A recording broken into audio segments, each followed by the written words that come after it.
नमस्कार दोस्तों, welcome back to your own channel wealth saga. दोस्तों, पिछले एक महीने से मार्केट अपने ऑल टाइम हाई के लेवल के आसपास कंसोलिडेट कर रही है। काफ़ी सारे क्वेश्चंस को लेकर के आपके दिमाग में क्वेश्चंस भी चल रहे हैं, आप लोग कमेंट्स में भी पूछते हैं, लेकिन पिछले कुछ दिनों से मैं somehow I was not able to spare time और मैं स्टॉक स्पेसिफिक वीडियोज़ नहीं बना पा रहा था। तो मैं वो 4 स्टॉक्स लेकर के आया हूँ जिसको कि दोस्तों अगर आप अपने लॉन्ग टर्म पोर्टफोलियो में इंक्लूड कर लेते हैं, मेरे हिसाब से आगे आने वाले समय में आपको बेहतर रिटर्न्स मिलेंगे। दोस्तों, अगर आप मार्केट के पैटर्न को ऑब्जर्व करें तो मार्केट अपने ऑल टाइम हाई पर कंसोलिडेट तो हो ही रही है। ऐसे में किस स्टॉक में इन्वेस्टमेंट करना है और कौन सा स्टॉक ऐसा है जो कि हमको ग्रोथ भी दे और सेफ्टी भी दे, ये सारी चीज़ों को मद्देनजर रखते हुए ही हमें इन्वेस्टमेंट करना है। तो दोस्तों, चारों के चारों जो स्टॉक्स लाया हूं मैं वो सारे के सारे PSU स्टॉक्स हैं, क्योंकि काफ़ी सारे क्वेश्चन आ रहे थे कि सर PSU स्टॉक्स के बारे में बताइए जो कि एक बेहतर रिटर्न दे सकते हैं। तो दोस्तों, चारों के चारों स्टॉक्स PSU स्टॉक्स हैं और लॉन्ग टर्म के लिए आपको एक बेहतर ग्रोथ मॉडल भी प्रोवाइड करते हैं। दोस्तों, पहला स्टॉक मैंने जो चूज किया है PSU पैक में और जिसका कि हाई ग्रोथ मॉडल है, जिसको कि आप अभी भी ले सकते हैं, वो है SBI। अब SBI को देख करके दोस्तों हमारी आंखों में इंप्रेशन बना रहता है कि SBI बिल्कुल थका हुआ बैंक, लेकिन एक्चुअली में ऐसा है नहीं।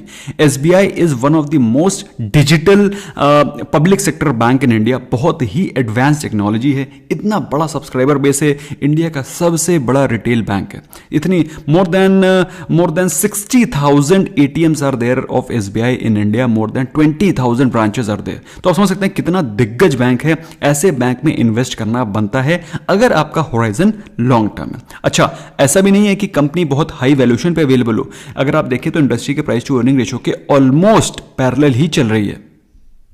The best part of any bank is return on assets. मतलब जो कंपनी के पास एसेट्स हैं, जिसको कि उसने लोन दे रखा है, उन एसेट्स पे कितना रिटर्न निकल करके आ रहा है। तो दोस्तों, अगर आप SBI के फंडामेंटल्स को देखेंगे तो आप पाएंगे पिछले 3 साल में SBI में बहुत ही जबरदस्त टर्न अराउंड आया। अब टर्न अराउंड आने के नाते आप देखेंगे उनका जो पिछले 5 ईयर्स 3 ईयर्स का रिकॉर्ड था, उसके कंपेरिजन में 1 ईयर का रिकॉर्ड सबसे बेस्ट है। अगर आप बात करेंगे NPA की, तो NPA में जबरदस्त फॉल आ रहा है। NPA मतलब नॉन परफॉर्मिंग एसेट्स, उसमें आपको जबरदस्त फॉल आता हुआ दिखाई पड़ रहा है ईयर ऑन ईयर, जो कि बताता है कि बैंक की एसेट्स तो स्टेबल हो ही रहे हैं, साथ में उसमें बेहतर रिटर्न्स भी मिल रहा है। नेट इंटरेस्ट मार्जिन, अगर भाई आप मार्जिन्स के बारे में बात करें, इंटरेस्ट के बारे में बात करें, वो भी ग्रो कर रहा है। ओवरऑल अगर आप परफॉर्मेंस देखें बैंकिंग सेक्टर के परफॉर्मेंस के कंपैरिजन में SBI स्पेशली अगर आप PSU सेक्टर के बारे में बात करें तो उसमें SBI के बराबर कोई भी बैंक नहीं है। दोस्तों, पिछले 1 साल में स्टॉक ने 128% के रिटर्न दिए हैं, जबकि सेक्टर ने मात्र 77% के रिटर्न दिए हैं। जबकि सेंसेक्स और की बात करें तो उसने तो और भी कम रिटर्न दिए हैं।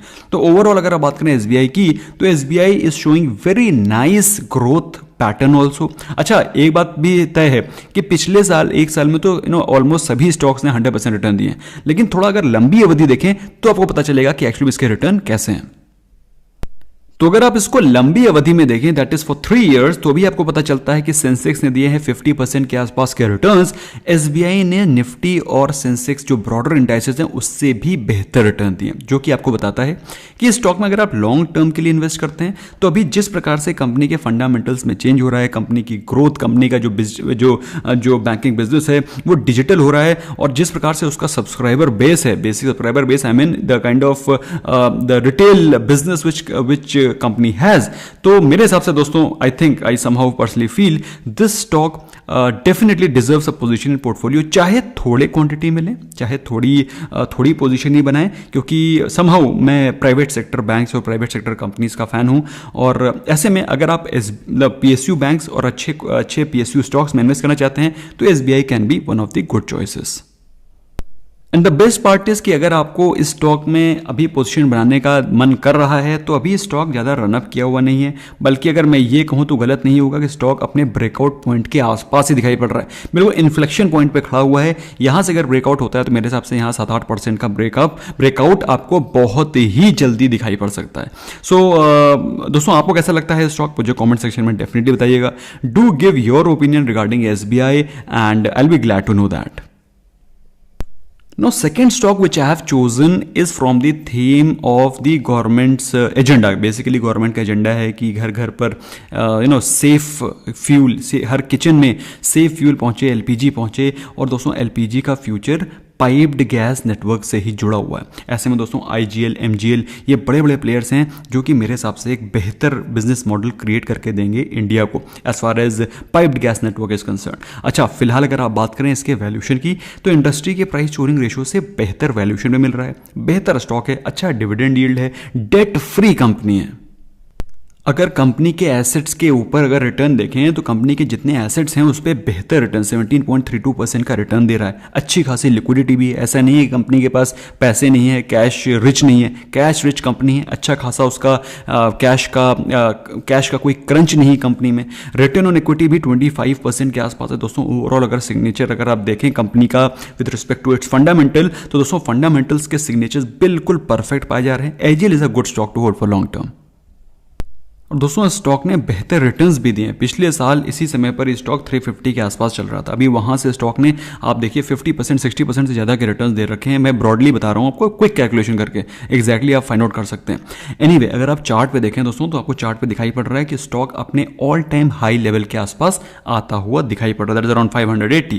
तो दोस्तों यहाँ से अगर ब्रेकआउट होता है तो मेरे हिसाब से आपको 700 के levels in short to mid term आपको दिखाई पड़ सकते हैं, ऐसा मेरा मानना है। और वैसे भी दोस्तों ये सारे के सारे स्टॉक्स में आपको लॉन्ग टर्म पर्सपेक्टिव से डिस्कस कर रहा हूं। तो in case if you are a long term investor you can plan to buy this stock around 500 to 550। अगर ये स्टॉक आपको 500 to 550 की रेंज में मिलता है I think it's a good buy for long term investment. तीसरा stock भी दोस्तों जो कि PSU स्पेस में है और मुझे लगता है कि बहुत ही बेहतरीन स्टॉक हो सकता है, वो है मिधानी। अब मिधानी को मैंने क्यों सिलेक्ट किया, उसके कई सारे रीजंस हैं। पहली चीज़ तो ये अपने सेक्टर का, अपने बिजनेस का, एलॉयस का एक प्राइम प्लेयर है जो कि डिफेंस रिलेटेड कंपनीज को, इसरो को अपने प्रोडक्ट्स को, अपने मेटल्स को सप्लाई करता है। अच्छा, इस कंपनी की और भी कुछ खासियत है। पहली चीज़ तो अगर उसके प्राइस टू अर्निंग रेशियो के बारे में बात करें तो इंडस्ट्री के प्राइस टू अर्निंग रेशियो से थोड़ा सा महंगा है, नो डाउट अबाउट इट। लेकिन इंडस्ट्री से इसका जो प्रोडक्ट प्रोफाइल है, इसका जो कंपनी का बिजनेस मॉडल है वो भी थोड़ा सा काइंड ऑफ मोनोपोलिस्टिक है। अच्छा, अगर हम लोग बात करें इसके डिविडेंड यील्ड की तो 1% से ऊपर के डिविडेंड यील्ड है जो कि मेरे फिल्टर्स में एकदम फिट पाता है। समहाउ दोस्तों इसमें what do you call Midhani enterprises में अगर आप बात करें तो I just said Midhani enterprises, वो अडानी एंटरप्राइजेज का मिधानी में थोड़ा कंफ्यूजन हो गया। Actually it's not Midhani enterprise, okay, so it's limited. तो हम लोग कहाँ थे? हम लोग थे मिधानी के। अगर हम लोग एक महीने के परफॉर्मेंस के बारे में बात करें सो अगर एक महीने में पिछले एक महीने में stock has given almost 4% returns, ठीक है। Sector has given just 1% and Sensex has also given almost the flat kind of returns 1.5%। तो पिछले एक महीने में स्टॉक ने थोड़े से पॉजिटिव मोमेंटम दिखाए हैं। लेकिन अगर आप बात करें पिछले एक महीने के हाई के तो पिछले एक महीने में इसने 216 के ऑलरेडी हाई लगा रखे हैं। ये स्टॉक दोस्तों मुझे स्विंग ट्रेडिंग के लिए बहुत पसंद है। तो जो लोग स्विंग ट्रेडिंग करते हैं, मतलब buy on dips and sell on rise, इस तरह के अगर स्टॉक्स में परफॉर्मेंस में पसंद करते हैं तो मेरे हिसाब से ये स्टॉक बहुत ही जबरदस्त है। लॉन्ग टर्म के लिए रखें ना रखें, लेकिन स्विंग ट्रेडिंग के लिए दोस्तों ये स्टॉक बहुत ही शानदार है। चार्ट पे दिखाता हूं ऐसा मैं क्यों बोल रहा हूं। तो दोस्तों जैसा कि मैंने आपको बताया स्टॉक काफ़ी सेफ है और इसका जो प्रोडक्ट प्रोफाइल है, जो इसकी कंपनीज हैं, क्लाइंट्स हैं, वो काफ़ी सेफ हैं। तो इसमें अगर आप स्विंग ट्रेड करके स्टॉक को होल्ड भी करना पड़ जाता है, नथिंग रॉन्ग अबाउट इट। और स्टॉक का एक बहुत ही ज़बरदस्त बाइंग जोन है अराउंड 170 to 180। तो जैसे ये स्टॉक 170 to 180 के प्राइस जोन के आसपास आता है वहाँ पर आप स्टॉक को एक्यूमुलेट कर सकते हैं। अगर आप स्विंग ट्रेडर हैं तो 200 के आसपास स्टॉक जाएगा, वहाँ पर आप प्रॉफिट बुक कर सकते हैं। तो you will be able to earn 10% profit in a very short term. और बाई चांस अगर स्टॉक को होल्ड भी करना पड़ जाता है, you should hold it without panic, without worry. तो स्टॉक ने आपको कई बार इस प्रकार से it will give you multiple chances to earn 10% on each dip. So in case if stock falls from here on to 170 to 180 levels, मेरे हिसाब से आप इसको ग्रैब कर सकते हैं और एक बेहतर स्विंग ट्रेड का अपॉर्चुनिटी फाइंड आउट कर सकते हैं। Last but not the least दोस्तों इज IRCTC, जो कि मेरा चौथा पिक है। और ये स्टॉक को लॉन्ग टर्म में होल्ड करना, इन्वेस्ट करना बिल्कुल बनता है। अगर स्टॉक के परफॉर्मेंस के बारे में बात करें, stock has been multi bagger in previous few months. अगर हम लोग स्टॉक के परफॉर्मेंस के रीसेंट परफॉर्मेंस के बारे में बात करें तो पिछले एक महीने में स्टॉक ने करीब 7.5% के रिटर्न्स दिए हैं, which is far more than sector and Sensex. तो दोस्तों ये वो स्टॉक है जो कि आप अपने लॉन्ग टर्म पोर्टफोलियो में रख सकते हैं। जब कभी भी डिप आती है I think you can accumulate it, क्योंकि इसका जो बिजनेस मॉडल है वो बहुत सॉलिड है। पहली चीज तो इसका एसेट लाइट बिजनेस मॉडल है। मतलब इनका जो मेजर रेवेन्यू आता है वो ई टिकटिंग बिजनेस से आता है, केटरिंग में भी है। रेलवेज का दोस्तों इतना बड़ा एम्पायर है, रेलवेज का stretch from north to east, from south to west, इतने बड़ा north east south west railway, इतना बड़ा नेटवर्क है। I think IRCTC is one of the major beneficiaries of the expansion of railways in India. और दोस्तों ये सारी चीजें मैं हवा में नहीं बोल रहा हूं, सारी चीजों को अगर आप देखें, if you analyse it, return on asset is 17.5% से भी ज्यादा, 18% के आसपास। Return on equity is more than 44%। तो दोस्तों ये सारे के सारे डेटा को जब आप एनालाइज करते हैं तो आपको पता चलता है इस कंपनी में दम है। ऑल्दो पिछले एक साल में इस स्टॉक ने ज्यादा रिटर्न नहीं दिए हैं, जो बात है वो फैक्ट है आपके सामने। पिछले एक साल में स्टॉक हैज गिवन 45% रिटर्न्स, जबकि sector has given double the capital. अगर हम लोग बात करें सेंसेक्स की, तो सेंसेक्स का परफॉर्मेंस भी IRCTC के बराबर है। जबकि दोस्तों पिछले एक साल में ट्रेन्स जो मूवमेंट है लोगों का, that has been very very restricted. लेकिन दोस्तों ये जो कोविड का इंपैक्ट है ये पूरी जिंदगी हमारे आसपास नहीं रहेगा, it will be there for short time, और उसके बाद हम लोग की जो लाइफ नॉर्मल होगी, people will start to travel. और दोस्तों ऐसे में IRCTC will be one of the major beneficiaries, जिस स्टॉक को आप डिप्स में बाय करके लॉन्ग टर्म के लिए होल्ड कर सकते हैं। चार्ट पे देखते हैं क्या इस समय अपॉर्चुनिटी दिखाई पड़ रही है। तो दोस्तों अगर आप चार्ट पे देखें तो स्टॉक ने रिसेंटली अभी 1-1.5 महीने पहले इसने बहुत ही अच्छे बाइंग जोन पे हमको ये स्टॉक अवेलेबल था, अराउंड 1500-1600 के आसपास।